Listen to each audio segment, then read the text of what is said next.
လိပ်ပြမာလေးလာမင်းနဲ့ပျောက်ဆုံးသွားတဲ့တက်တန်ရောင်ချယ်ပန်းဟိုးရှိတုန်းကအေးချမ်းသာရတဲ့တောနဲ့ကြီးတဲ့အလယ်မှာလိပ်ပြမာလေးလာမင်းဆိုတာရှိတဲ့လာမင်းဟာအရန်လှပပြီးသူ့တောင်ပံလေးတွေမှာငွေရောင်အဆင်းတွေဖောင်းလွှမ်းနေတဲ့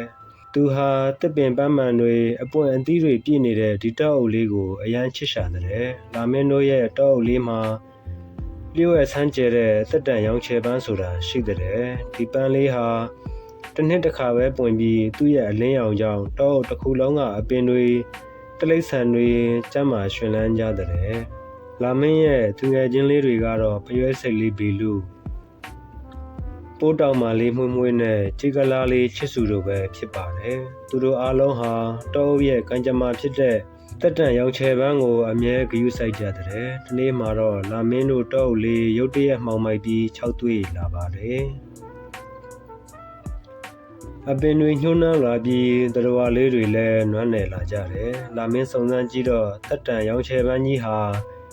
သူ့နေရာမှာမရှိတော့ဘူးဆိုတာကိုသိလိုက်ရတယ်ဟဲတက်တန်ရောင်ချယ်ပန်းကြီးဘယ်ရောက်သွားပါလဲဒါဆိုငါတို့တောအုပ်ကြီးဘယ်လိုလုပ်မလဲလာမင်းကစိတ်ပူစွာပြောတယ်ငါတို့အတူတူသွားရှာကြမယ်လာမင်းဒီပန်းမရှိရင်တောအုပ်တစ်ခုလုံးပျက်စီးသွားရလိမ့်မယ်လို့ဘေလူကပြန်ပြောတယ်ဒီလိုနဲ့လာမင်းဘေလူမှုန့်နဲ့ချစ်စုတို့ဟာတက်တန်ရောင်ချယ်ပန်းကိုရှာဖွေဖို့ခရီးစတင်လိုက်ကြပါတော့တယ်သူတို့ခရီးလမ်းမှာအခက်အခဲပေါင်းစုံနဲ့ကြုံတွေ့ကြရတယ်ပထမဆုံးသူတို့ဟာတောင်ကဘာပြက်ကြီးတစ်ခုကိုဖြတ်ကျော်ကြရတယ်လာမင်းကပြန်တန်းနိုင်ပေမဲ့ဘေလူနဲ့မှုန့်ကတော့မပြန်တန်းနိုင်ရှာဘူးချစ်စုကတော့သူ့ရဲ့အတန်ကျဲကျဲနဲ့အကူအညီတောင်းလိုက်တော့ဝန်ပလေကြီးတစ်ကောင်ကကြောက်တုံးတွေကိုတွန်းချပြီးတရားလှုပ်ပေးလိုက်တဲ့ဒုတိယအဆင့်အနေနဲ့သူတို့ဟာမှောင်မိုက်ပြီးအစ်ဆက်နေတဲ့လှိုင်းကူးကြီးတွေကိုဝင်ကြရတယ်အထဲမှာလမ်းတွေကအရန်ကိုရှုပ်ထွေးနေတဲ့လာမင်းကသူ့ရဲ့ငွေရောင်တောင်ပံအလင်းရောင်နဲ့လမ်းပြပေးပြီးဘေလူကသူ့ရဲ့ခြေလမ်းမြန်မြန်နဲ့လမ်းရှာပေးတယ်မှုန့်ကတော့သူ့ရဲ့မှုန့်ရနံ့ကိုအသုံးပြုပြီးမှောင်နေတဲ့နေရာတွေမှာအလင်းရောင်ပေးတဲ့မှုန့်တွေကိုရှာဖွေပေးပါတယ်တတိယအဆင့်အနေနဲ့ကတော့လှိုင်ကူကထွက်လာတော့သူတို့ဟာရေစီးတန်တဲ့မြစ်ကြီးတစ်ခုကိုတွေ့ကြရတယ်ချစ်စုကသူ့ရဲ့ကြီးမားတဲ့ကိုယ်လုံးနဲ့တစ်ပင်တစ်ပင်ကိုချိုးချပြီးတရားလှုပ်ပေးမယ်လို့တော့မြစ်ဆောင်နဂါးကြီးကပေါ်လာပြီးတားမြစ်တယ်ဒီမြစ်ကိုဘယ်သူမှဖြတ်ကျော်ခွင့်မရှိဘူးမင်းတို့ဘာလို့ဖြတ်ကျော်ဖို့ကြိုးစားတာလဲလာမင်းကမြစ်ဆောင်နဂါးကြီးကိုသူတို့တောအုပ်ရဲ့ဒုက္ခအကြောင်းတက်တန်ရောင်ချယ်ပန်းကိုရှာဖွေရခြင်းအကြောင်းကိုနှုတ်ညံ့စွာရှင်းပြတယ်။နဂါးကြီးကလာမင်းရဲ့ရိုးသားတဲ့စကားကိုနားထောင်ပြီးသဘောကျသွားတယ်။ကောင်းပြီမင်းတို့ရဲ့ရည်ရွယ်ချက်ကမြင့်မြတ်တဲ့အတွက်ငါကူညီပါမယ်ဆိုပြီးနဂါးကြီးကသူ့ရဲ့ကြောပေါ်မှာသူတို့ကိုတင်ပြီးမြစ်တစ်ဖက်ကမ်းကိုပို့ပေးလိုက်တဲ့။မြစ်တစ်ဖက်ချမ်းကိုရောက်တော့သူတို့ဟာအလှဆုံးနဲ့အမြင့်ဆုံးတောင်တစ်လုံးကိုရောက်လာတယ်။တောင်ထိပ်မှာတော့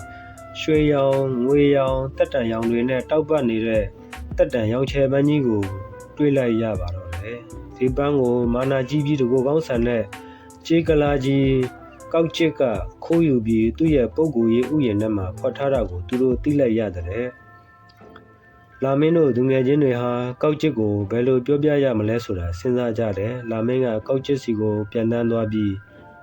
ကောက်ကြည့်ရင်ဒီပန်းလေးဟာတောအုပ်တစ်ခုလုံးရဲ့အသက်ပဲမင်းတယောက်တည်းပိုင်ဆိုင်ထားလို့မရဘူးတော်လုံးကတရဝါတွေပျက်စီးသွားလိမ့်မယ်ငါတို့အားလုံးပျော်ရွှင်မှတကယ်ပျော်ရွှင်ရတာပါကောက်ကြည့်ကလာမင်းစကားကိုနားမထောင်ပဲမှန်ပဲတက်နေတယ်ဒါနဲ့ဘေလူမှုန့်နဲ့ချစ်စုတို့ကလည်းတောအုပ်တစ်ခုလုံးရဲ့နွမ်းနယ်နေပုံတွေကိုတယောက်တစ်မျိုးစီရှင်းပြပြီးကောက်ချစ်ကိုပြောပြကြတယ်ကောက်ချစ်ဟာသူတို့ရဲ့စကားကိုနားထောင်ရင်းစိတ်မကောင်းဖြစ်လာတော့တာပေါ့နောက်ဆုံးမှာတော့ကောက်ကျစ်ကသူ့ရဲ့မှားယွင်းမှုကိုသဘောပေါက်ပြီးတက်တန်ရောင်ချယ်ပန်းကြီးကိုပြန်ပေးလိုက်ပါတော့တယ်လာမင်းတို့သူငယ်ချင်းတွေဟာတက်တန်ရောင်ချယ်ပန်းကြီးကိုတောအုပ်ထဲကသူ့မူရင်းနေရာကိုပြန်ရောက်အောင်သက်ဆောင်လာခဲ့ကြတဲ့ပန်းကြီးပြန်ရောက်တာနဲ့တပြိုင်နက်တောအုပ်ကြီးတစ်ခုလုံးဟာအလင်းရောင်တွေပြန်ရလာပြီးအပင်တွေတရဝါတွေအားလုံးပျော်ရွှင်စွာပြန်လည်အသက်ဝင်လာကြပါတော့တယ်ဒီဖြစ်ပျက်ကနေလာမင်းတို့တငယ်ချင်းတွေဟာစီလုံးကြီးရဲ့အင်အားကိုချင်းစာတရားရဲ့တန်ဖိုးနဲ့မျှဝေခြင်းရဲ့ပျော်ရွှင်မှုကိုကောင်းကောင်းသိရှိသွားကြပါတော့တဲ့လိပ်ပြမာလေးလာမင်းနဲ့တငယ်ချင်းတွေဟာ တောအုပ်တစ်ခုလုံးသူရဲကောင်းတွေဖြစ်လာကြပါတော့တယ်